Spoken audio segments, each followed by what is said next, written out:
Хамус мастера Михайлова. Он живет вот в таком футляре, удобном, который закрывается. Отодвигаем, обратите внимание, как это делается, отодвигаем деревянную защелку, вынимаем, все, инструмент свободен.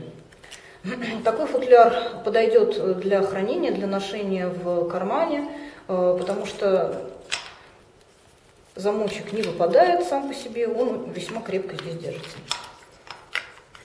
Инструмент кованый, это ручная ковка.